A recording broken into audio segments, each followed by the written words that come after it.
আমি একটা ছবি পোস্ট করেছিলাম তালের রুটির সাথে পায়েস এবং নারকেল। অনেকেই বলেছে একসঙ্গে খাইনি, অনেকেই বলেছে তালের রুটিটাই খাইনি। তা আজকে তোমাদের সঙ্গে শেয়ার করব আমি তালের রুটি কিভাবে বানালাম। দেখতে থাকো পুরো ভিডিও।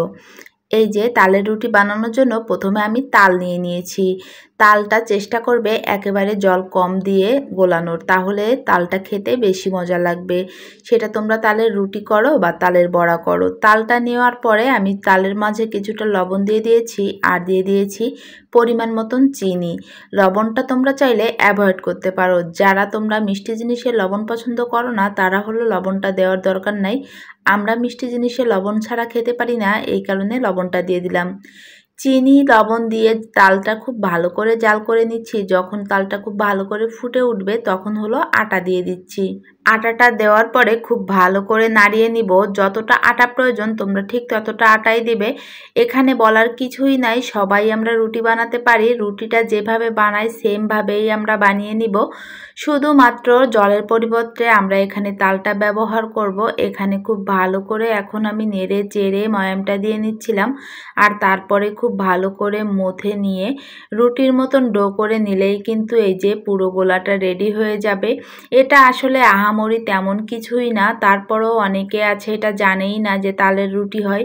এই কারণেই মূলত আমি রেসিপিটা নিলাম। আর এখন যেহেতু তালের সিজন চলতেছে সেহেতু ভাবলাম যে এই রেসিপিটা দেওয়াই যায়। যেহেতু আমার এখানে কুকিং চ্যানেল, আমি টুকটাক কিছু না কিছু রেসিপি এখানে দিতেই থাকি। তা দেখো, যাই হোক, এখানে আমি গোল করে একটা রুটি বানিয়ে নিলাম। এভাবে কিন্তু সবগুলো রুটি আমি বানিয়ে নিয়েছি। তারপর এখন ভাজতে চলে এসেছি।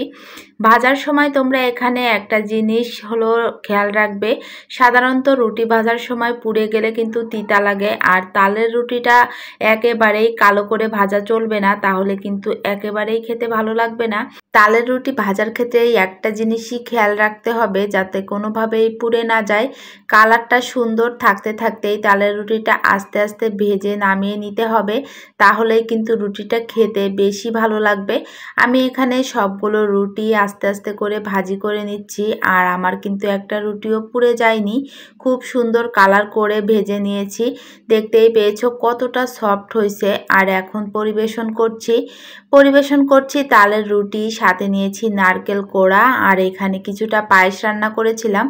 তা এখানে একটা পোস্ট করেছিলাম যে তালের রুটি পায়েস নারকেলের। তা অনেকেই বলেছে তালের রুটি পায়েস নারকেল একসঙ্গে খায়নি। একসঙ্গে খেতে হবে এমনটা না, তালের রুটির সঙ্গে তোমরা পায়েসটা নাও করতে পারো, কিন্তু নারকেল কোড়া দিয়ে অবশ্যই ট্রাই করবে, অনেক মজা পাবে।